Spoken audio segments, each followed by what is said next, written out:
World war 1 'ਚ ਜੋ machine ਗੰਨਾਂ ਸੀ ਜਾਂ ਗਨ ਸੀ ਬਹੁਤ ਜ਼ਿਆਦਾ ਐਡਵਾਂਸ ਹੋ ਗਈਆਂ, ਬੜੇ ਨਵੇਂ ਹਥਿਆਰ ਆਪਾਂ ਇਜਾਦ ਕੀਤੇ। ਫਿਰ ਵਰਲਡ ਵਾਰ 2 'ਚ ਆਪਾਂ ਐਟਮ ਬੰਬ ਚਲਾਇਆ ਅਤੇ 50 ਸਾਲ ਦੇ ਅੰਦਰ ਅੰਦਰ ਹੀ ਹੋਇਆ ਕਿ ਇੰਨੀ ਵੈਪਨਸ ਦੇ ਵਿੱਚ ਟੈਕਨੋਲੋਜੀ ਵੱਧ ਗਈ। ਅਤੇ ਹੁਣ ਵਰਲਡ ਵਾਰ 3 ਦੀ ਜਦੋਂ ਲੋਕ ਗੱਲ ਕਰਦੇ ਨੇ ਤਾਂ ਕਹਿੰਦੇ ਨੇ ਕਿ ਸ਼ਾਇਦ ਹਥਿਆਰਾਂ ਨਾਲ ਨਾ ਲੜੀ ਜਾਵੇ, ਕਿਉਂਕਿ ਜੇ ਹਥਿਆਰਾਂ ਨਾਲ ਵਰਲਡ ਵਾਰ 3 ਲੜੀ ਗਈ ਅਤੇ ਵਰਲਡ ਵਾਰ 4 ਆਪਾਂ ਸੋਟੀਆਂ ਨਾਲ ਲੜਾਂਗੇ, ਕਿਉਂਕਿ ਵਰਲਡ ਵਾਰ 3 'ਚ ਇੰਨੇ ਘਾਤਕ ਹਥਿਆਰ ਆਪਣੇ ਕੋਲ ਆ ਚੁੱਕੇ ਨੇ ਹਰੇਕ ਕੰਟਰੀ ਕੋ ਕਿ ਸ਼ਾਇਦ ਆਪਾਂ ਅਫੋਰਡ ਨਾ ਕਰ ਪਾਈਏ ਵਰਲਡ ਵਾਰ 3। ਬਟ ਹੋਏਗੀ ਜ਼ਰੂਰ ਜਿੰਨਾ ਕੌਨਫਲਿਕਟ ਦੁਨੀਆ ਦੇ ਵਿੱਚ ਹੈ, ਬਟ ਕੀ ਹਥਿਆਰਾਂ ਨਾਲ ਹੋਏਗੀ ਜਾਂ ਕਿਸੇ ਹੋਰ ਚੀਜ਼ ਨਾਲ? ਚਲੋ ਇਹ 'ਤੇ ਅੱਜ ਆਪਾਂ ਗੱਲ ਕਰਦੇ ਹਾਂ। ਵਟਸਐਪ ਨੂੰ ਫੇਸਬੁੱਕ ਨੇ 4 ਬਿਲੀਅਨ ਡਾਲਰ 'ਚ ਖਰੀਦਿਆ। ਹੁਣ ਵਟਸਐਪ ਇੱਦਾਂ ਦੀ ਐਪ ਹੈ ਨਾ, ਤੁਸੀਂ ਇੰਸਟਾ ਚਲਾਉਂਦੇ ਹੋ ਜਾਂ ਟਿਕਟੋਕ ਚਲਾਉਂਦੇ ਹੋ, ਫੇਸਬੁੱਕ ਚਲਾਉਂਦੇ ਹੋ, ਉੱਤੇ ਐਡਸ ਆਉਂਦੀਆਂ ਨੇ ਜਿੱਥੋਂ ਉਹ ਐਪਸ ਪੈਸਾ ਬਣਾਉਂਦੀਆਂ ਨੇ। ਫਿਰ ਵਟਸਐਪ ਨੂੰ 4 ਬਿਲੀਅਨ ਡਾਲਰ ਲਈ ਕਿਉਂ ਖਰੀਦਿਆ ਗਿਆ ਜਦੋਂ ਉਹਦੇ ਵਿੱਚ ਕੋਈ ਐਡਸ ਨਹੀਂ ਆਉਂਦੀਆਂ? ਵਟਸਐਪ ਪੈਸਾ ਕਿੱਦਾਂ ਬਣਾਉਂਦੀ ਹੈ ਕਿਸੇ ਨੂੰ ਕੋਈ ਆਈਡੀਆ ਨਹੀਂ, ਪਰ ਫਿਰ ਵੀ ਇੰਨੀ ਵੱਡੀ ਤਾਦਾਦ ਦੇ ਵਿੱਚ ਪੈਸੇ ਦੇ ਕੇ ਉਹਨੂੰ ਖਰੀਦਿਆ ਗਿਆ। ਹੁਣ ਜੇ ਆਪਾਂ ਪੂਰੀ ਦੁਨੀਆ ਦੀ ਗੱਲ ਕਰੀਏ, 60% ਦੁਨੀਆ ਕੋਲ ਇੰਟਰਨੈਟ ਹੈ ਪੂਰੀ ਦੁਨੀਆ ਦੇ ਵਿੱਚ। ਜੇ ਆਪਾਂ ਲਗਭਗ 8 ਬਿਲੀਅਨ, ਜੇ ਮੈਂ ਐਸਟੀਮੇਟ ਲਵਾਂ 8 ਬਿਲੀਅਨ ਤਾਂ ਆਪਾਂ ਪਹੁੰਚ ਚੁੱਕੇ ਹਾਂ, ਪਹੁੰਚ ਜਾਣਾ ਛੇਤੀ, ਅਤੇ ਲਗਭਗ 5 ਬਿਲੀਅਨ ਕਹਿ ਲਈਏ 5 ਬਿਲੀਅਨ ਲੋਕਾਂ ਕੋਲ ਇੰਟਰਨੈਟ ਹੈ। ਅਤੇ ਉਹਨਾਂ 5 ਬਿਲੀਅਨ ਲੋਕਾਂ ਦੇ ਵਿੱਚੋਂ ਲਗਭਗ 50% ਲੋਕ ਵਟਸਐਪ ਯੂਜ਼ ਕਰਦੇ ਨੇ, ਲਗਭਗ 2 ਜਾਂ 3 ਬਿਲੀਅਨ ਕਹਿ ਲਵੋ ਵਟਸਐਪ ਯੂਜ਼ ਕਰਦੇ ਨੇ, ਅਤੇ ਆਪਣਾ ਡੇਲੀ ਗੱਲਬਾਤ, ਵਿਚਾਰਾਂ ਦਾ ਆਦਾਨ ਪ੍ਰਦਾਨ ਅਤੇ ਇੰਨਾ ਜ਼ਿਆਦਾ ਡੇਟਾ ਹਰੇਕ ਬੰਦੇ ਬਾਰੇ ਪਤਾ ਹੋਣਾ ਵਟਸਐਪ ਨੂੰ, ਇਹ ਬੜੀ ਹੀ ਇੱਕ ਖਤਰਨਾਕ ਗੱਲ ਹੈ। ਹੁਣ ਇੱਕ ਵਾਰੀ ਤੁਸੀਂ ਕਿਸੇ ਨੂੰ ਟੈਕਸਟ ਕਰਤਾ, ਇੱਦਾਂ ਨਹੀਂ ਕਿ ਤੁਸੀਂ ਡਿਲੀਟ ਕੀਤਾ ਅਤੇ ਉਹ ਗੱਲ ਖਤਮ, ਨਹੀਂ, ਉਹ ਹਮੇਸ਼ਾ ਉੱਥੇ ਹੀ ਬਣੀ ਰਹਿੰਦੀ ਹੈ। ਹੁਣ ਫੇਸਬੁੱਕ ਦਾ ਵਟਸਐਪ ਨੂੰ ਖਰੀਦਣਾ, ਜੇ ਫੇਸਬੁੱਕ ਨੂੰ ਆਪਾਂ ਦੇਖੀਏ ਨਾ ਕਿ 2016 ਤੋਂ ਉੱਤੇ ਮਾੜੀਆਂ ਚੀਜ਼ਾਂ ਕਹਿ ਲਈਏ ਹੋਣੀਆਂ ਸ਼ੁਰੂ ਹੋਈਆਂ, ਜਿੱਦਾਂ ਕਿ 2016 'ਚ ਅਮਰੀਕਾ ਦੇ ਇਲੈਕਸ਼ਨ ਸੀ। ਰਸ਼ੀਆ ਕੀ ਚਾਹੁੰਦਾ ਸੀ ਕਿ ਅਮਰੀਕਾ ਦੇ ਵਿੱਚ ਕੇਆਸ ਹੋਵੇ ਜਾਂ ਲੋਕੀ ਵੰਡੇ ਜਾਣ, ਅਤੇ ਉਹਨਾਂ ਨੇ ਕੀ ਕੀਤਾ, ਉਹਨਾਂ ਨੇ ਪੇਜ ਬਣਾਉਣੇ ਸ਼ੁਰੂ ਕੀਤੇ, ਜਿੱਦਾਂ ਕਾਲਿਆਂ ਦਾ ਵੱਖਰਾ ਪੇਜ ਬਣਾ ਦਿੱਤਾ, ਫਿਰ ਗੋਰਿਆਂ ਦਾ ਵੱਖਰਾ ਪੇਜ ਬਣਾ ਦਿੱਤਾ, ਅਤੇ ਉਹ ਇੱਕ ਦੂਜੇ ਦੇ ਪੇਜਾਂ 'ਤੇ ਕਮੈਂਟ ਕਰਨੇ ਸ਼ੁਰੂ ਕੀਤੇ। ਹੁਣ ਔਨਲਾਈਨ ਜਾਂ ਫੇਸਬੁੱਕ 'ਤੇ ਤੁਹਾਨੂੰ ਇਹ ਨਹੀਂ ਪਤਾ ਕੋਈ ਰਸ਼ੀਆ ਦਾ ਬੰਦਾ ਮੈਸੇਜ ਕਰਦਾ ਪਿਆ, ਕਮੈਂਟ ਕਰਦਾ ਪਿਆ, ਜਾਂ ਕੋਈ ਅਮਰੀਕਾ ਦਾ ਬੰਦਾ, ਠੀਕ ਹੈ। ਜੇ ਕੋਈ ਆਪਣਾ ਭੇਸ ਬਦਲ ਕੇ ਨਕਲੀ ਫੋਟੋ ਲਾ ਕੇ ਜਾਂ ਕਮੈਂਟ ਕਰੇ, ਤੁਹਾਨੂੰ ਕੋਈ ਆਈਡੀਆ ਨਹੀਂ। ਇਹ ਚੀਜ਼ 2016 ਦੇ ਵਿੱਚ ਕੰਮ ਕੀਤੀ ਅਤੇ ਟਰੰਪ ਪਾਵਰ ਦੇ ਵਿੱਚ ਆਇਆ। ਫਿਰ ਉਸ ਤੋਂ ਬਾਅਦ ਇੱਕ ਪੈਂਡੋਰਾਸ ਬਾਕਸ, ਜਿੱਦਾਂ ਐਕਸਪ੍ਰੈਸ਼ਨ ਹੈ ਕਿ ਬਿਮਾਰੀਆਂ ਦਾ ਇੱਕ ਡੱਬਾ ਖੁੱਲ੍ਹ ਗਿਆ, ਲੋਕਾਂ ਨੂੰ ਜਾਂ ਸਰਕਾਰਾਂ ਨੂੰ ਪਤਾ ਲੱਗਣ ਲੱਗ ਪਿਆ ਕਿ ਲੋਕਾਂ ਨੂੰ ਵੰਡਣ ਦਾ ਇਹ ਬੜਾ ਵਧੀਆ ਤਰੀਕਾ ਹੈ। ਜੇ ਕਿਸੇ ਵੀ ਕੰਟਰੀ ਦੇ ਵਿੱਚ ਤੁਸੀਂ ਕੇਆਸ ਜਾਂ ਹਲਚਲ ਪੈਦਾ ਕਰਨੀ ਹੋਵੇ ਅਤੇ ਉਹਨਾਂ ਦੇ ਘਰ ਜਾ ਕੇ ਨਹੀਂ, ਹਥਿਆਰਾਂ ਨਾਲ ਨਹੀਂ, ਸ਼ਾਇਦ ਤੁਸੀਂ ਪੇਜ ਕ੍ਰੀਏਟ ਕਰਕੇ ਫੇਸਬੁੱਕ 'ਤੇ ਜਾਂ ਟਵਿੱਟਰ 'ਤੇ ਜਾਂ ਔਨਲਾਈਨ ਤੁਸੀਂ ਲੋਕਾਂ ਨੂੰ ਬੜੇ ਸੌਖੇ ਤਰੀਕੇ ਨਾਲ ਵੰਡ ਸਕਦੇ ਹੋ। ਹੁਣ ਕੋਵਿਡ ਆਇਆ, ਉੱਤੇ ਲੋਕ ਬਹੁਤ ਡਿਬੇਟਾਂ ਕਰਦੇ ਸੀ। ਮੈਂ ਵੀ ਜੇ ਕੋਵਿਡ ਦਾ ਕੋਈ ਐਪੀਸੋਡ ਕਰਨਾ ਤਾਂ ਮੈਨੂੰ 1-2 ਕਮੈਂਟ ਆ ਹੀ ਜਾਣਾ ਕਿ ਯਾਰ ਤੈਨੂੰ ਜ਼ਿਆਦਾ ਇਨਫੋਰਮੇਸ਼ਨ ਚਾਹੀਦੀ ਹੈ। ਓਬਵੀਅਸਲੀ ਕਿਸੇ ਕੋ ਵੀ ਜ਼ਿਆਦਾ ਕੋਵਿਡ ਦੇ ਬਾਰੇ ਜ਼ਿਆਦਾ ਨਹੀਂ ਪਤਾ, ਹਜੇ ਵੀ ਆਪਾਂ ਕੋਵਿਡ ਬਾਰੇ ਸਿੱਖ ਰਹੇ ਹਾਂ। ਫਿਰ ਵੈਕਸੀਨ 'ਤੇ ਗੱਲ ਆਈ, ਉੱਤੇ ਵੀ ਤੁਸੀਂ ਕੁਐਸਚਨ ਨਹੀਂ ਪੁੱਛ ਸਕਦੇ, ਕਿਉਂਕਿ 2 ਧਿਰਾਂ ਬਣੀਆਂ ਹੋਈਆਂ, ਵੈਕਸੀਨ ਚੰਗੀ ਹੈ ਜਾਂ ਮਾੜੀ, ਇਹ ਵੀ ਕਿਸੇ ਨੂੰ ਆਈਡੀਆ ਨਹੀਂ। ਫਿਰ ਸਭ ਤੋਂ ਜੋ ਫੇਮਸ ਅੱਜ ਕੱਲ੍ਹ ਚੀਜ਼ ਚੱਲਦੀ ਪਈ ਹੈ ਕਿ ਕਿਸੇ ਵੀ ਫੇਮਸ ਬੰਦੇ ਦੀ ਫੋਟੋ ਲਾ ਕੇ ਨਾਲ ਆਪਾਂ ਇੱਕ ਲਾਈਨ ਜਾਂ ਕੋਟ ਲਿਖ ਦਿੰਦੇ ਹਾਂ ਕਿ ਆਇਨਸਟਾਈਨ ਨੇ ਇੱਦਾਂ ਕਿਹਾ, ਜਾਂ ਕਿਸੇ ਈਲੋਨ ਮਸਕ ਨੇ ਇੱਦਾਂ ਕਿਹਾ, ਜਾਂ ਕਿਸੇ ਐਕਟਰ ਨੇ ਇੱਦਾਂ ਕਿਹਾ, ਅਤੇ ਆਪਾਂ ਮੰਨ ਲੈਂਦੇ ਹਾਂ, ਬੜੇ ਛੇਤੀ ਮੰਨ ਲੈਂਦੇ ਕਿ ਯਾਰ ਸ਼ਾਇਦ ਇਹਨੇ ਕਿਹਾ ਹੋਵੇ। ਉਹਦੇ ਪਿੱਛੇ ਵੀ ਆਪਾਂ ਜ਼ਿਆਦਾ ਰੀਸਰਚ ਨਹੀਂ ਕਰਦੇ। ਹੁਣ ਲੋਕਡਾਊਨ, ਸਾਰੀਆਂ ਕੰਟਰੀਆਂ ਲੋਕਡਾਊਨ ਦੇ ਵਿੱਚੋਂ ਲੰਘੀਆਂ, ਤਾਂ ਸਰਕਾਰਾਂ ਕੋ ਜਾਂ ਅਲੀਟਸ ਜਿਹਨੂੰ ਆਪਾਂ ਕਹਿੰਦੇ ਹਾਂ, ਉਹਨਾਂ ਕੋ ਬੜਾ ਵਧੀਆ ਮੌਕਾ ਸੀ ਲੋਕਾਂ ਨੂੰ ਕਿਸੇ ਮੇਨ ਮੁੱਦੇ ਤੋਂ ਹਟਾਉਣ ਦਾ। ਉਹਨਾਂ ਨੇ ਪੇਜ ਆਈ ਥਿੰਕ ਕ੍ਰੀਏਟ ਕਰਨੇ ਸ਼ੁਰੂ ਕੀਤੇ, ਅਤੇ ਲੋਕਡਾਊਨ ਤੋਂ ਬਾਅਦ ਜਦੋਂ ਲੋਕੀ ਬਾਹਰ ਨਿਕਲੇ ਹੋਰ ਵੀ ਜ਼ਿਆਦਾ ਗੁੱਸੇ 'ਚ ਸੀ, ਕਿਉਂਕਿ ਜਦੋਂ ਸਾਰਾ ਦਿਨ ਤੁਸੀਂ ਔਨਲਾਈਨ ਬੈਠਣਾ, ਔਨਲਾਈਨ ਚੀਜ਼ਾਂ ਦੇਖਣੀਆਂ, ਆਪਣੇ ਆਪ ਨੂੰ ਪੋਇਜ਼ਨ ਆਪਣੇ ਅੰਦਰ ਲੈਣਾ, ਅਤੇ ਉਹ ਚੰਗੀ ਗੱਲ ਨਹੀਂ ਹੋ ਸਕਦੀ। ਅਤੇ ਇਹ ਇੱਕ ਜਿੱਦਾਂ ਫੇਸਬੁੱਕ ਜਾਂ ਇੱਦਾਂ ਦੇ ਪਲੈਟਫਾਰਮ ਜੋ ਇੱਕ ਵਧੀਆ ਪਲੈਟਫਾਰਮ ਜਾਂ ਟੂਲ ਹੋ ਸਕਦਾ ਸੀ, ਉਹਨੂੰ ਐਕਸਟ੍ਰੀਮ ਲੋਕ ਮੈਨੂਪੂਲੇਟ ਕਰਨ ਲੱਗੇ। ਹੁਣ ਚਲੋ ਮੈਂ ਇੱਕ ਸਟੋਰੀ ਸ਼ੇਅਰ ਕਰਾਂ, ਪਤਾ ਨਹੀਂ ਕਿੰਨੀ ਕੁ ਰੈਲੇਵੈਂਟ ਹੋਏਗੀ ਇਹ ਟੌਪਿਕ ਦੇ ਨਾਲ। ਮੇਰਾ ਇੱਕ ਦੋਸਤ ਹੈ ਹਿੰਦੂ, ਹੁਣ ਉਹਨੇ ਮੈਨੂੰ ਗਾਲਾਂ ਕੱਢਣੀਆਂ ਪੱਕਾ ਜੇ ਉਹਨੇ ਐਪੀਸੋਡ ਸੁਣਿਆ। ਤੇ ਕੁਝ ਦਿਨ ਪਹਿਲਾਂ ਮੇਰੀ ਗੱਲ ਹੋਣ ਡਈ ਤੇ ਗੱਲਾਂ ਵਿੱਚ ਧਰਮ ਸਾਹਮਣੇ ਆ ਗਿਆ। ਧਰਮ ਲਗਭਗ ਹਰੇਕ ਗੱਲਬਾਤ 'ਚ ਆ ਹੀ ਜਾਂਦਾ। ਤੇ ਉਹਨੇ ਕਿਹਾ ਯਾਰ ਤੁਸੀਂ ਲੋਕ ਬਹੁਤ ਐਕਸਟ੍ਰੀਮ ਹੋ। ਜੇ ਸਿੱਖਾਂ ਦੀ ਗੱਲ ਕਰੀਏ, ਉਹ ਮੇਰੇ ਨਾਲ ਹੀ ਸਕੂਲੇ ਪੜ੍ਹਿਆ ਤੇ ਉਹ ਕਹਿੰਦਾ ਯਾਰ ਮੈਂ ਜਦੋਂ ਆਪਾਂ ਸਕੂਲੇ ਜਾਂਦੇ ਹੁੰਦੇ ਸੀ ਤੇ ਮੈਂ ਤੇ ਤੁਹਾਡੇ ਨਾਲ ਬੜੇ ਆਰਾਮ ਨਾਲ ਗੁਰਦੁਆਰੇ ਚਲਾ ਜਾਂਦਾ ਹੁੰਦਾ ਸੀ ਲੰਗਰ ਖਾਣ ਜਾਂ ਮੱਥਾ ਟੇਕਣ, ਬਟ ਮੈਂ ਦੇਖਿਆ ਕਿ ਸਿੱਖ ਲੋਕ ਨਹੀਂ ਆਉਂਦੇ ਮੰਦਿਰ ਦੇ ਵਿੱਚ। ਤੇ ਕਹਿੰਦਾ 80% ਮੈਂ ਲੋਕ ਮੰਨਦਾ ਵਾਂ ਕਿ ਸ਼ਾਇਦ ਉਹ ਮੰਦਿਰ ਨਹੀਂ ਜਾਣਗੇ ਕਿਉਂਕਿ ਉਹ ਬੜੇ ਐਕਸਟ੍ਰੀਮ ਨੇ ਆਪਣੇ ਧਰਮ ਨੂੰ ਲੈ ਕੇ। ਮੈਂ ਕਿਹਾ ਸ਼ਾਇਦ ਤੂੰ ਗਲਤ ਹੈ ਇਹਦੇ ਵਿੱਚ, ਕਿਉਂਕਿ ਤੂੰ ਇਹ ਡੇਟਾ 80% ਦਾ ਕਿੱਥੋਂ ਲਿਆ ਮੈਨੂੰ ਨਹੀਂ ਆਈਡੀਆ, ਰਾਈਟ, ਬਟ 80% ਇੰਨਾ ਨੰਬਰ ਨਹੀਂ ਹੋ ਸਕਦਾ।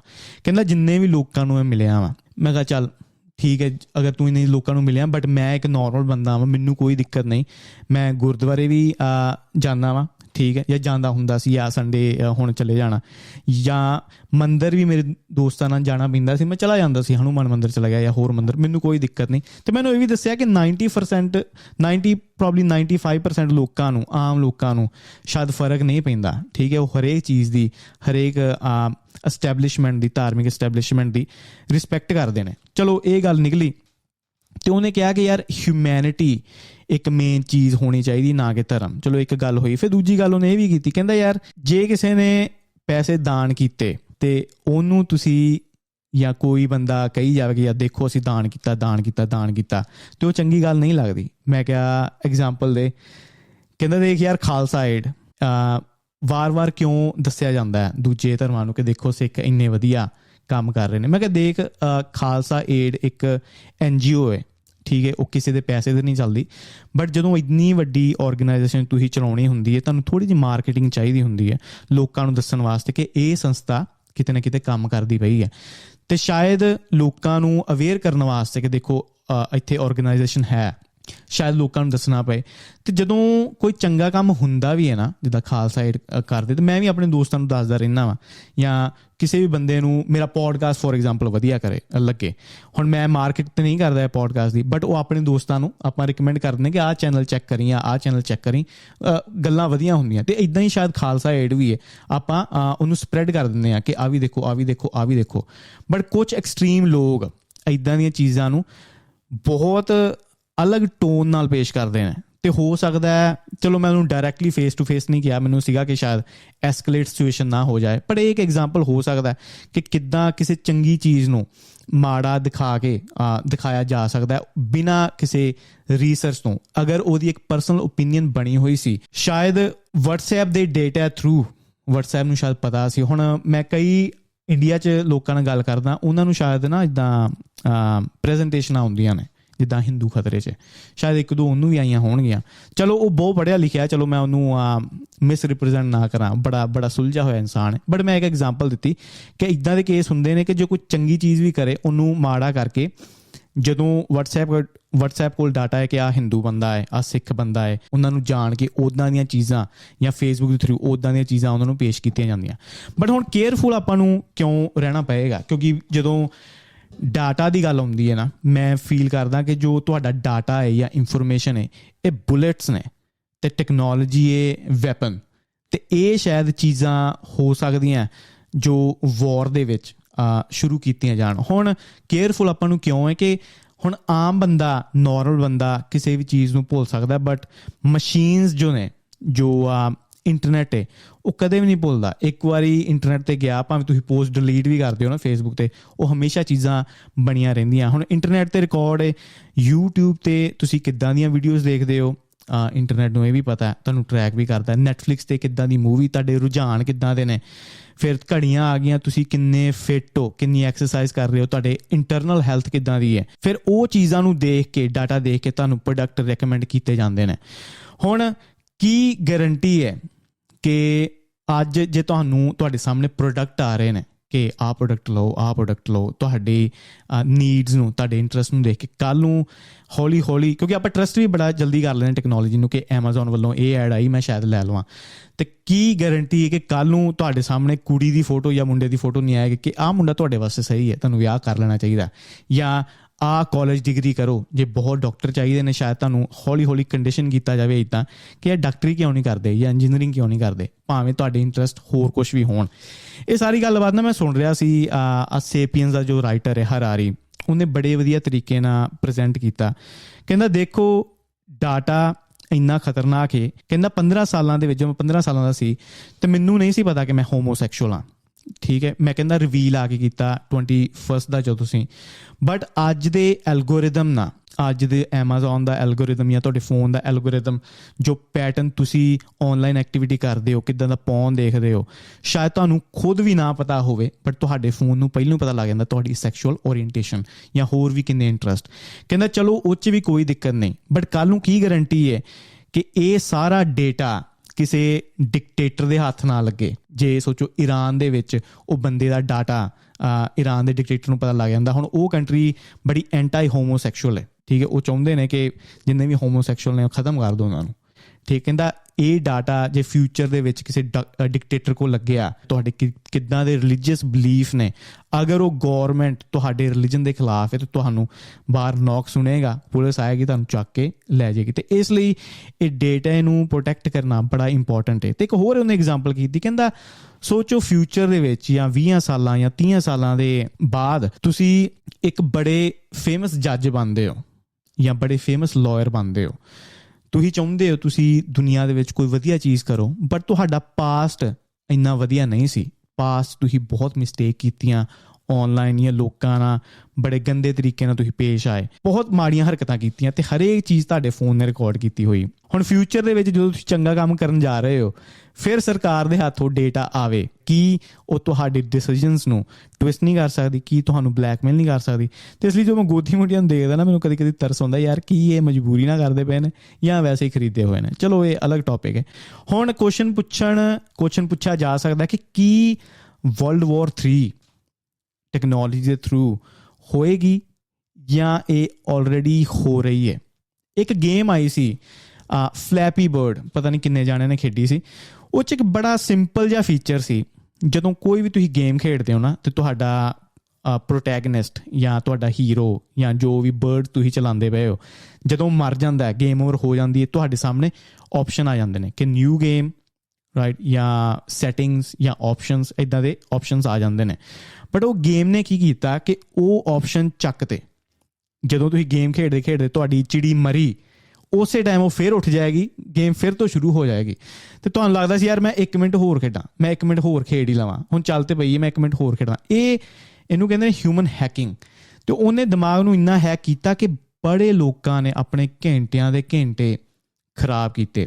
ਫਿਰ ਇੱਕ ਫੇਮਸ ਕਮੇਡੀਅਨ ਨੂੰ ਮੈਂ ਸੁਣਦਾ ਪਿਆ ਸੀ, ਕਹਿੰਦਾ ਮੇਰੀ ਫਲਾਈਟ ਸੀ 4 ਜਾਂ 5 ਘੰਟੇ ਦੀ ਤੇ ਮੈਂ ਫਲੈਪੀ ਬਰਡ ਖੇਡਣਾ ਸ਼ੁਰੂ ਕੀਤਾ ਤੇ ਮੈਨੂੰ ਪਤਾ ਹੀ ਨਹੀਂ ਲੱਗਾ ਮੇਰੇ 3-4 ਘੰਟੇ ਕਿੱਦਾਂ ਲੰਘ ਗਏ, ਟਾਈਮ ਬਹੁਤ ਜਲਦੀ ਉੱਡਿਆ, ਠੀਕ ਹੈ। ਹੁਣ ਉਹ ਗੇਮ ਨੂੰ ਡਿਜ਼ਾਈਨ ਕਰਨ ਵਾਲਾ ਜੋ ਇੰਜੀਨੀਅਰ ਸੀ, ਉਹਨੂੰ ਇਹ ਚੀਜ਼ ਰੀਅਲਾਈਜ਼ ਹੋਈ। ਉਹ ਕਹਿੰਦਾ ਯਾਰ ਇਹ ਐਥੀਕਲ ਨਹੀਂ, ਮੈਂ ਲੋਕਾਂ ਦਾ ਬਹੁਤ ਟਾਈਮ ਖਰਾਬ ਕਰ ਰਿਹਾ, ਤੇ ਉਹਨੇ ਗੇਮ ਨੂੰ ਬੰਦ ਕਰਤਾ। ਫਿਰ ਬਹੁਤ ਲੋਕਾਂ ਨੇ ਉਹਨੂੰ ਰਿਕੁਐਸਟ ਕੀਤੀਆਂ ਕਿ ਅਸੀਂ ਅਡਿਕਟਡ ਹੋ ਚੁੱਕੇ ਹਾਂ ਗੇਮ ਦੇ, ਪਲੀਜ਼ ਇਹਨੂੰ ਰਿਲੀਜ਼ ਕਰ। ਇਹ ਗੇਮ ਦੀ ਹੁਣ ਜੋ ਪ੍ਰੈਮਿਸ ਸੀ, ਜੋ ਥਿਊਰੀ ਸੀ, ਉਹ ਟਿਕਟੌਕ ਨੇ ਲਈ ਕਿਤੇ ਨਾ ਕਿਤੇ।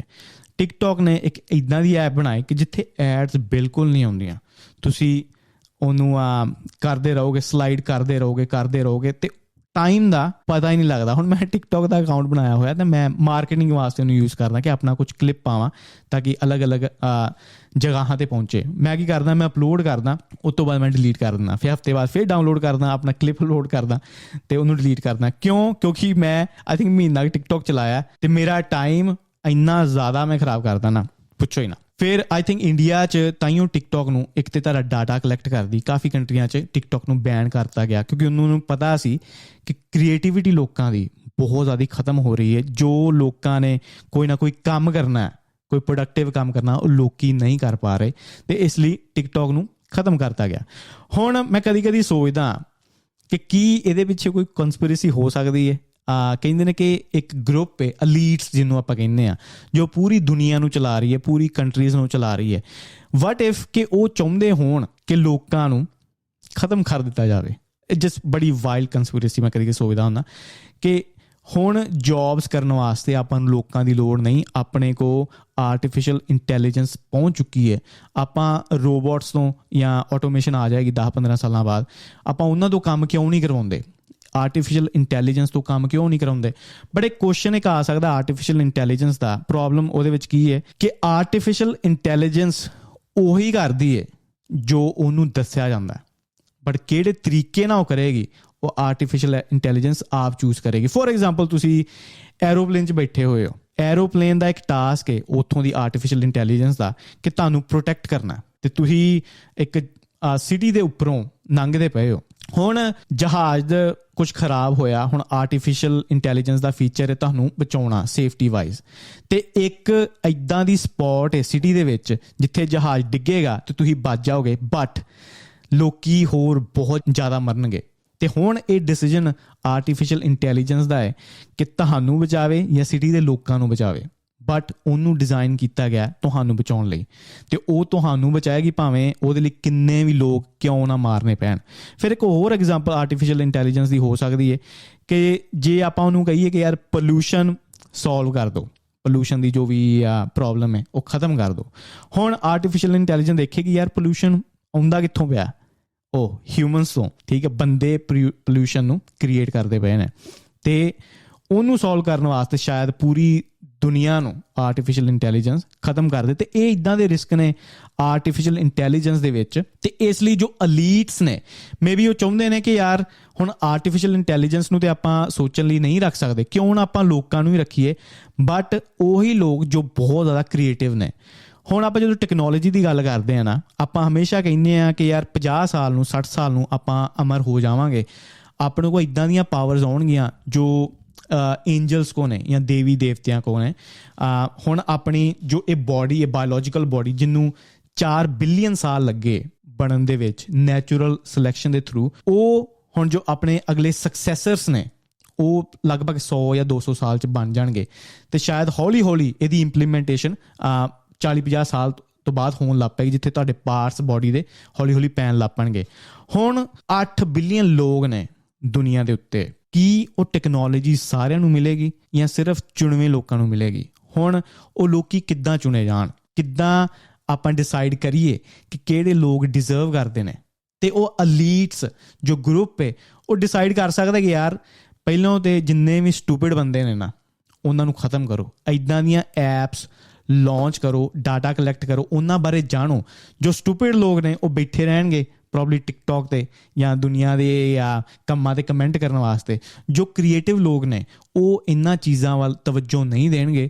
ਸਟੂਪਿਡ ਲੋਕ ਆਪਣੇ ਆਪ ਡਿਵਾਈਡ ਹੋ ਕੇ ਆਪਣੇ ਆਪ ਨਾਲ ਲੜ ਕੇ, ਧਰਮ ਦੇ ਬੇਸ 'ਤੇ, ਪੋਲੀਟੀਕਲ ਪਾਰਟੀਜ਼ ਦੇ ਬੇਸ 'ਤੇ ਲੜ ਕੇ ਖ਼ਤਮ ਹੋ ਜਾਣਗੇ। ਪਰ ਜੋ ਕ੍ਰੀਏਟਿਵ ਲੋਕ ਨੇ ਉਹ ਇਹਨਾਂ ਤੋਂ ਬਚ ਕੇ ਜ਼ਿੰਦਾ ਰਹਿਣਗੇ। ਜੋ ਵੀ ਐਂਡ 'ਚ ਐਕਸਪੋਜ਼ ਨਹੀਂ ਹੋਣਗੇ ਆਪਣੇ ਟਰੈਪ ਤੋਂ, ਉਹ ਬੰਦੇ ਹੋਣਗੇ ਜਿਨ੍ਹਾਂ ਨੂੰ ਆਪਾਂ ਚੁਣਾਂਗੇ ਆਪਣੇ ਸਕਸੈਸਰ ਵਜੋਂ, ਜਾਂ ਉਹਨਾਂ ਨੂੰ ਇਹ ਟੈਕਨੋਲੋਜੀ ਆਪਾਂ ਦੇ ਸਕਦੇ ਹਾਂ। ਉਹ ਬੜਾ ਇੱਕ ਫੇਮਸ ਕੋਟ ਹੈ ਨਾ ਕਿ greatest inventions requires greatest sacrifices. Maybe ਇਹ ਇੱਕ ਬੜਾ ਵੱਡਾ ਸੈਕਰੀਫਾਈਸ ਜਾਂ ਬੜੀ ਵੱਡੀ ਕੰਸਪੀਰੇਸੀ ਹੋ ਸਕਦੀ ਹੈ ਕਿ ਲੋਕਾਂ ਨੂੰ ਡਿਵਾਈਡ ਕੀਤਾ ਗਿਆ, ਕਿਉਂਕਿ ਦੱਸਿਆ ਗਿਆ, ਇੱਕ ਪ੍ਰੈਡਿਕਟ ਕੀਤਾ ਗਿਆ ਕਿ ਜੋ ਆਪਣੇ ਅਤੇ ਚਿੰਪੈਂਜ਼ੀਜ਼ ਵਿੱਚ ਫਰਕ ਹੈ ਦਿਮਾਗੀ ਤੌਰ 'ਤੇ, ਉਹੀ ਫਰਕ ਹੋਏਗਾ ਇੱਕ ਨਵੇਂ ਸਪੀਸੀਜ਼ ਅਤੇ ਹਿਊਮਨਸ ਦੇ ਵਿੱਚ। ਲਗਭਗ 100 ਸਾਲ ਦੇ ਅੰਦਰ ਇਹ ਫਰਕ ਆਏਗਾ। ਹੁਣ ਲੋਕੀ ਇੰਨੇ ਜ਼ਿਆਦਾ ਵੰਡੇ ਹੋਏ ਨੇ। ਇਹਦਾ ਮੈਂ ਪਰਫੈਕਟ ਐਗਜ਼ਾਮਪਲ ਦਿੰਦਾ। ਮਨਿੰਦਰ ਦਾ ਮੈਨੂੰ ਇੱਕ ਦਿਨ ਮੈਸੇਜ ਆਇਆ, ਆਪਣਾ ਇਟਲੀ ਵਾਲਾ, ਠੀਕ ਹੈ, ਨਾਮ ਤੋਂ ਬਹੁਤ ਸ਼ਾਇਦ ਘੱਟ ਜਾਣਦੇ ਹੋਣਗੇ, ਪੰਜਾਬੀ ਰੋਸਟਰ। ਉਹਦਾ ਮੈਸੇਜ ਮੈਨੂੰ ਆਇਆ ਕਿ ਸ਼ਾਇਦ ਕਿਸੇ ਨੇ ਉਹਨੂੰ ਕਿਹਾ ਕਿ ਯਾਰ ਕਾਕਾ ਬੱਲੀ ਨੂੰ ਅਵੋਇਡ ਕਰਿਆ ਕਰੋ, ਕਿ ਗੱਲਾਂ ਉਹਦੀਆਂ ਇੱਦਾਂ ਦੀਆਂ ਹੀ ਨੇ, ਅਜੀਬ ਨੇ ਬੜੀਆਂ। ਇਹ ਮੈਂ ਦੋਸਤ ਦੀ ਇੱਕ ਪਰਫੈਕਟ ਐਗਜ਼ਾਮਪਲ ਮੰਨਦਾ ਕਿ ਕਿੱਦਾਂ ਲੋਕੀ ਇਹ ਵੰਡ ਤੋਂ ਹਟ ਸਕਦੇ ਨੇ, ਜਾਂ ਆਪਣੇ ਆਪ ਨੂੰ ਇੰਨਾ ਵਨਰੇਬਲ ਜਾਂ ਆਪਣਾ ਐਕਸਪੋਜ਼ ਕਰਕੇ ਆਪਣਾ ਖੂਨ ਨਾ ਸਾੜਨ। ਹੁਣ ਜੇ ਤੁਸੀਂ ਮਨਿੰਦਰ ਨੂੰ ਦੇਖੋ ਨਾ, ਇਟਲੀ ਵਾਲਿਆਂ ਨੂੰ ਦੇਖੋ, ਅਸੀਂ ਲਗਭਗ 70-80% ਸਾਡੇ ਆਈਡੀਆਜ਼ ਨੇ ਉਹ ਅਸੀਂ ਡਿਸਐਗਰੀ ਕਰਦੇ ਹਾਂ, ਬਟ ਸਾਡੀ ਯਾਰੀ ਡਿਪੈਂਡ ਕਰਦੀ ਉਹ ਸਾਡੇ 20 ਜਾਂ 30% ਜਿੱਤੇ ਹੀ ਮੈਚ ਕਰਦੇ ਹਾਂ। ਹੁਣ ਅਸੀਂ ਦੋਵੇਂ ਇਟਾਲੀਅਨ ਕਲਚਰ ਨੂੰ ਬੜਾ ਵਧੀਆ ਮੰਨਦੇ ਹਾਂ। ਅਸੀਂ ਕੱਲ੍ਹ ਪਰਸੋਂ ਹੀ ਗੱਲ ਕਰਦੇ ਪਏ ਸੀ ਵੀਡ ਦੇ ਉੱਤੇ ਕਿ ਕੀ ਇਹਦੇ ਫਾਇਦੇ ਨੇ, ਕੀ ਇਹਦੇ ਨੁਕਸਾਨ ਨੇ। ਹੁਣ point of YouTube, point of ਜਿੰਨੇ ਵੀ ਇਹ ਪੰਜਾਬੀ ਮੁੰਡੇ ਅੱਗੇ ਆ ਕੇ ਬੋਲਦੇ ਪਏ ਨੇ, ਪੁਆਇੰਟ ਇਹੀ ਹੈ, ਜੋ ਜਰਨਲਿਸਟ ਇੰਡੀਆ ਦੇ ਵਿੱਚ ਨਹੀਂ ਕਰ ਰਹੇ, ਅਸੀਂ ਕੁਛ ਨਾ ਕੁਛ ਇੱਦਾਂ ਦਾ ਕਰੀਏ ਤਾਂ ਕਿ ਜੋ ਸਟੋਰੀਜ਼ ਨੇ ਉਹ ਸਾਹਮਣੇ ਆਉਣ। ਅਸੀਂ ਬਿਲਕੁਲ ਡਿਸਐਗਰੀ ਕਰ ਸਕਦੇ ਹਾਂ ਇੱਕ ਦੂਜੇ ਦੇ ਨਾਲ, ਬਟ ਜਰਨਲਿਸਟ ਦਾ ਕੰਮ ਹੈ ਜੋ ਪਾਵਰਫੁਲ ਨੇ ਉਹ ਜ਼ਿਆਦਾ ਪਾਵਰਫੁਲ ਨਾ ਹੋ ਜਾਣ। ਇਸ ਲਈ ਅਸੀਂ ਆਏ ਹਾਂ ਕੁਛ ਨਾ ਕੁਛ ਆਪਣੇ ਅਲੱਗ-ਅਲੱਗ ਆਈਡੀਆਜ਼ ਦਿੰਦੇ ਹਾਂ। ਉਹ ਹੁੰਦਾ ਨਾ ਕਿ ਗਾਰਡਨ ਦੇ ਵਿੱਚ ਇੱਕ ਹੀ ਤਰ੍ਹਾਂ ਦਾ ਫੁੱਲ ਹੋਏ ਤੇ ਸ਼ਾਇਦ ਗਾਰਡਨ ਨੂੰ ਹੀ ਵਧੀਆ ਲੱਗੇਗਾ, ਤੇ ਇਸ ਲਈ ਅਲੱਗ-ਅਲੱਗ ਤਰ੍ਹਾਂ ਦੇ ਮਨੁੱਖ ਆਪਾਂ ਨੂੰ ਚਾਹੀਦੇ ਨੇ YouTube ਦੇ ਉੱਤੇ, ਜਿਨ੍ਹਾਂ ਨਾਲ ਤੁਸੀਂ ਡਿਸਐਗਰੀ ਕਰਦੇ ਹੋ ਬਟ ਯਾਰੀ ਵੀ ਤੁਹਾਡੀ ਉੱਦਾਂ ਹੀ ਰਹਿ ਸਕਦੀ ਹੈ, ਉਹਦੇ 'ਚ ਕੋਈ ਪ੍ਰੋਬਲਮ ਨਹੀਂ। ਤੇ ਇਸ ਲਈ ਜੋ ਕੰਸਪੀਰੇਸੀ ਹੈ ਆਪਾਂ ਨੂੰ ਵੰਡਣ ਦੀ, ਜੋ ਇਹ World War 3 ਚੱਲ ਰਹੀ ਹੈ ਡਾਟਾ ਨੂੰ ਲੈ ਕੇ, ਉਹ ਤੋਂ ਆਪਾਂ ਨੂੰ ਬਚਣਾ ਪਏਗਾ, ਕਿਉਂਕਿ ਆਪਾਂ ਨੂੰ ਨਹੀਂ ਪਤਾ ਸ਼ਾਇਦ World War 3 ਐਕਚੁਅਲ ਚੱਲਦੀ ਹੋਵੇ ਆਪਾਂ ਨੂੰ ਵੰਡਣ ਦੀ। ਹੁਣ ਫਾਈਨਲ ਦੇ ਵਿੱਚ ਨਾ ਮੈਂ ਇੱਕ ਕੈਨ ਵਿਲਬਰ ਆਈ ਥਿੰਕ ਫਿਲੋਸਫਰ ਹੈ ਅਮਰੀਕਾ ਦਾ, ਉਹਦੀ ਮੈਂ ਚੀਜ਼ ਪੜ੍ਹਦਾ ਪਿਆ ਸੀ ਤੇ ਉਦੋਂ ਮੈਨੂੰ ਰੀਅਲਾਈਜੇਸ਼ਨ ਹੋਈ ਕਿ ਕਿੱਦਾਂ ਇਹ ਵੰਡਵਾਦ ਨੂੰ ਕਿਤੇ ਨਾ ਕਿਤੇ ਆਪਾਂ ਕੰਟਰੋਲ ਕਰ ਸਕਦੇ ਹਾਂ। ਉਹ ਕਹਿੰਦਾ ਕਿ ਕਿਸੇ ਵੀ ਹਿਊਮਨ ਦੇ ਕੌਨਸ਼ੀਅਸਨੈਸ ਦੇ ਜਾਂ ਸਿਆਣਪ ਦੇ 9 ਲੈਵਲ ਹੋ ਸਕਦੇ ਨੇ ਜਾਂ 9 ਲੈਵਲ ਹੁੰਦੇ ਨੇ। ਪਹਿਲਾ ਲੈਵਲ ਉਹ ਹੁੰਦਾ ਫਾਈਟ ਤੇ ਫਲਾਈਟ ਮੋਡ, ਕਿ ਜਦੋਂ ਬੱਚਾ ਪੈਦਾ ਹੁੰਦਾ ਹੈ ਜ਼ਿਆਦਾਤਰ ਕੌਨਸ਼ੀਅਸ ਉਹਦਾ ਬ੍ਰੇਨ ਨਹੀਂ ਹੁੰਦਾ ਤੇ ਉਹ ਜਾਂ ਤਾਂ ਸਿਰਫ ਖਾਣਾ ਚਾਹੁੰਦਾ ਜਾਂ ਸਿਰਫ ਰੋਣਾ ਚਾਹੁੰਦਾ। ਐਨੀਮਲਸ ਦੇ ਵਿੱਚ ਵੀ ਇਹੀ ਫੀਚਰ ਪਾਇਆ ਜਾਂਦਾ ਸਭ ਤੋਂ ਪਹਿਲਾਂ, ਕਿ ਜਾਂ ਤਾਂ ਸ਼ਿਕਾਰ ਕਰ ਲਓ ਜੇ ਕੋਈ ਵੱਡਾ ਜਾਨਵਰ ਸਾਹਮਣੇ ਤੇ ਭੱਜ ਜਾਓ, ਫਾਈਟ ਜਾਂ ਫਲਾਈਟ। ਉਸ ਤੋਂ ਬਾਅਦ ਜਦੋਂ ਸਿਆਣਾ ਹੁੰਦਾ ਥੋੜ੍ਹਾ ਬੰਦਾ ਜਾਂ ਦਿਮਾਗ ਥੋੜ੍ਹਾ ਡਿਵੈਲਪ ਹੁੰਦਾ, ਉਸ ਤੋਂ ਬਾਅਦ ਆਪਾਂ ਰੀਅਲਾਈਜ਼ ਕਰਦੇ ਹਾਂ ਕਿ ਆਪਾਂ ਨੂੰ ਗਰੁੱਪਸ ਦੀ ਲੋੜ ਹੈ, ਗਰੁੱਪਸ ਤੋਂ ਬਿਨਾਂ ਆਪਾਂ ਜ਼ਿੰਦਾ ਨਹੀਂ ਰਹਿ ਸਕਦੇ। ਕੁਛ ਐਨੀਮਲਸ ਦੇ ਵਿੱਚ ਇਹ ਕੌਨਸ਼ੀਅਸਨੈਸ ਪਾਈ ਜਾਂਦੀ, ਜਿੱਦਾਂ ਭੇੜੀਏ ਹੋ ਗਏ, ਸ਼ੇਰ ਹੋ ਗਏ, ਜੋ ਗਰੁੱਪ 'ਚ ਰਹਿੰਦੇ ਨੇ ਉਹਨਾਂ ਨੂੰ ਪਤਾ ਹੈ ਗਰੁੱਪ ਦੇ ਵਿੱਚ ਆਪਾਂ ਸੇਫ ਹਾਂ। ਤੇ ਹਿਊਮਨਸ ਨੇ ਵੀ ਇਹ ਬਹੁਤ ਟਾਈਮ ਪਹਿਲਾਂ ਰੀਅਲਾਈਜ਼ ਕਰ ਲਿਆ ਸੀ। ਉਸ ਤੋਂ ਬਾਅਦ ਹੁੰਦਾ ਤੀਜਾ ਲੈਵਲ ਕੌਨਸ਼ੀਅਸਨੈਸ ਦਾ, ਜਦੋਂ ਦਿਮਾਗ ਥੋੜ੍ਹਾ ਹੋਰ ਸਿਆਣਾ ਹੁੰਦਾ, ਉਦੋਂ ਤੁਹਾਨੂੰ ਰੀਅਲਾਈਜ਼ ਹੁੰਦਾ ਕਿ ਮੇਰਾ ਗਰੁੱਪ ਦੂਜੇ ਗਰੁੱਪ ਨਾਲੋਂ ਬੈਟਰ ਹੈ। ਉਦੋਂ ਲੋਕਾਂ ਦੇ ਵਿੱਚ ਗੁੱਸਾ ਆਉਣਾ, ਜਿਹਨੂੰ ਆਪਾਂ ਟੀਨਏਜਰ ਵਾਲੀ ਏਜ ਕਹਿੰਦੇ ਆ, ਸ਼ਾਇਦ ਦਿਮਾਗ ਆਪਣਾ ਤੀਜੇ ਲੈਵਲ 'ਤੇ ਹੁੰਦਾ ਕਿ ਮੇਰਾ ਗਰੁੱਪ, ਮੇਰਾ ਧਰਮ, ਮੇਰੀ ਪੋਲੀਟੀਕਲ ਪਾਰਟੀ ਹਮੇਸ਼ਾ ਬੈਟਰ ਹੈ ਦੂਜੇ ਨਾਲੋਂ। ਇਹ ਤੁਹਾਡਾ ਹੈ ਤੀਜਾ ਕੌਨਸ਼ੀਅਸਨੈਸ ਲੈਵਲ। ਫਿਰ ਚੌਥਾ ਲੈਵਲ ਹੈ ਜਦੋਂ ਤੁਸੀਂ ਐਕਚੁਅਲੀ ਤੁਹਾਡੇ ਡਿਸਿਪਲਿਨ ਨੂੰ ਫੋਲੋ ਕਰਦੇ ਹੋ ਜਾਂ ਤੁਸੀਂ ਤੁਹਾਡੇ ਧਰਮ ਨੂੰ ਫੋਲੋ ਕਰਦੇ ਹੋ, ਤੁਸੀਂ ਰੀਅਲਾਈਜ਼ ਕਰਦੇ ਹੋ ਕਿ ਜੋ ਧਰਮ ਨੇ ਤੁਹਾਨੂੰ ਰੂਲ ਦਿੱਤੇ ਹੋਏ ਉਹ ਕਿਤੇ ਨਾ ਕਿਤੇ ਵਧੀਆ ਸੀ ਅਗਰ ਉਹਨੂੰ ਸਹੀ ਤਰੀਕੇ ਨਾਲ ਦੇਖਿਆ ਜਾਵੇ। ਇਹ ਵੀ ਚੌਥਾ ਲੈਵਲ। ਫਿਰ ਪੰਜਵਾਂ ਲੈਵਲ ਹੈ ਤੁਹਾਡਾ ਮਾਡਰਨ ਲੈਵਲ, ਜਿੱਥੇ ਤੁਸੀਂ ਰੈਸ਼ਨਲ ਥਿੰਕਿੰਗ ਜਾਂ ਤੁਸੀਂ ਕੁਐਸਚਨ ਕਰਦੇ ਹੋ ਸਾਇੰਸ ਨੂੰ ਲੈ ਕੇ, ਮਤਲਬ ਕੋਈ ਵੀ ਬੇਤੁਕੀ ਚੀਜ਼ 'ਤੇ ਤੁਸੀਂ ਯਕੀਨ ਨਹੀਂ ਕਰਦੇ। ਅਗਰ ਤੁਹਾਨੂੰ ਕੋਈ ਕਹੇ ਵੀ ਕਿ ਇੱਦਾਂ ਹੋਇਆ ਪਾਸ ਦੇ ਵਿੱਚ ਜਾਂ ਇੱਦਾਂ, ਤੁਸੀਂ ਉਹਨੂੰ ਪ੍ਰੈਕਟੀਕਲੀ ਕੁਐਸਚਨ ਕਰਦੇ ਹੋ। ਅਤੇ ਉਸ ਤੋਂ ਬਾਅਦ ਹੁੰਦਾ ਪੋਸਟ ਮਾਡਰਨ ਏਰਾ ਜਾਂ ਕੌਨਸ਼ੀਅਸਨੈਸ ਦੇ ਵਿੱਚ 6ਵਾਂ ਪਾਰਟ, ਠੀਕ ਹੈ, ਤੁਸੀਂ ਦੁਨੀਆ ਨੂੰ ਦੇਖਦੇ ਹੋ ਕਿ ਯਾਰ ਸਾਡੀ ਦੁਨੀਆ, ਅਸੀਂ ਸਾਰੇ ਹਿਊਮਨਸ ਹਾਂ। ਫਿਰ ਅੱਗੇ ਹੋਰ ਲੈਵਲ ਨੇ 2 ਜਾਂ 3, ਮੈਨੂੰ ਯਾਦ ਨਹੀਂ ਹੁਣ। ਅਤੇ ਲਾਸਟ ਲੈਵਲ 9ਵਾਂ ਲੈਵਲ ਹੁੰਦਾ ਜਿੱਥੇ ਬਾਬੇ ਨਾਨਕ ਹੁਰੀ ਜਾਂ ਗੌਤਮ ਬੁੱਧ ਹੁਰੀ ਜਾਂ ਜਿੰਨੇ ਵੀ ਸੇਜਸ ਜਾਂ ਸੇਂਟ ਹੋਏ ਨੇ ਉਹ ਪਹੁੰਚੇ ਹੋਏ ਨੇ, ਜੋ ਪੂਰੇ ਹਿਊਮਨਸ ਨੂੰ, ਸਿਰਫ ਦੁਨੀਆ ਨੂੰ ਨਹੀਂ, ਪੂਰੇ ਹਿਊਮਨ ਆਰਗੇਨਿਜ਼ਮ ਨੂੰ ਇੱਕ ਆਰਗੇਨਿਜ਼ਮ ਵਾਂਗ ਦੇਖਦੇ ਨੇ ਕਿ ਸਾਰਿਆਂ ਦੀ ਕੌਨਸ਼ੀਅਸਨੈਸ ਕਿਤੇ ਨਾ ਕਿਤੇ ਜੁੜੀ ਹੋਈ ਹੈ, ਸਾਰਿਆਂ ਦੇ ਆਈਡੀਆਜ਼ ਜੁੜੇ ਹੋਏ ਨੇ। ਫਿਰ ਉਸ ਲੈਵਲ 'ਤੇ ਪਹੁੰਚ ਕੇ ਤੁਸੀਂ ਕਿਸੇ ਵੀ ਚੀਜ਼ ਨੂੰ ਕੁਐਸਚਨ ਨਹੀਂ ਕਰਦੇ। ਉਹ ਕਹਿੰਦੇ ਨਾ ਕਿ ਜਿਹੜਾ ਜਾਣਦਾ ਉਹ ਚੁੱਪ ਹੋ ਜਾਂਦਾ ਕਿ ਦੁਨੀਆ ਕਿੱਦਾਂ ਆਪਰੇਟ ਕਰਦੀ ਹੈ। ਅਤੇ ਉਹ ਲੈਵਲ ਤੱਕ ਆਪਣੇ ਦਿਮਾਗ ਨੂੰ ਪਹੁੰਚਣ ਲਈ 9ਵੇਂ ਲੈਵਲ ਤੱਕ ਸ਼ਾਇਦ ਬਹੁਤ ਟਾਈਮ ਲੱਗੇਗਾ।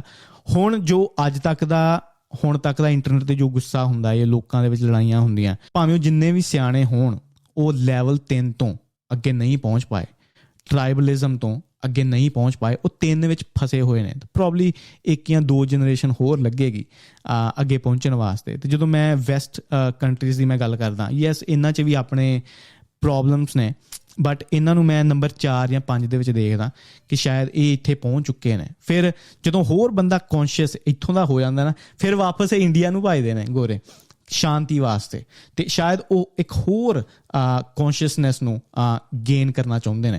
ਅਤੇ ਮੀਨਿੰਗ ਮੇਰਾ ਇਹੀ ਸੀ ਕਿ ਜੋ ਅੱਜ ਇਹ ਵੰਡ ਚੱਲ ਰਹੀ ਹੈ, ਬੜਾ ਵੀਅਰਡ ਟਾਈਮ ਹੈ।